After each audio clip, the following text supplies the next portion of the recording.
What's up guys, it's me T96. So today I'm going to teach you how to fix OBS black screen problem.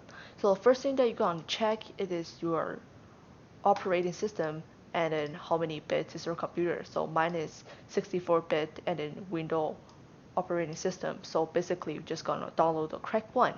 And the second reason why it is still black screen, it is because of most computers have a CPU and a GPU.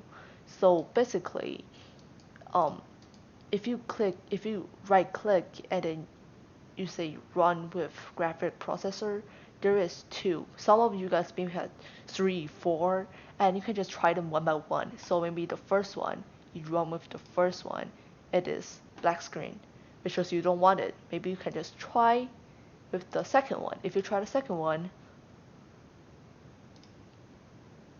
boom, see, it's working now, and you can just record and streaming, and then basically you're just gonna find the correct processing system,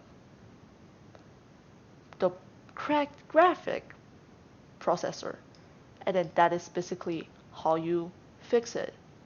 And then I hope this video actually help you. If you find this helpful, leave a like, maybe consider subscribing if you like more content like this, and then see you guys next time. Peace.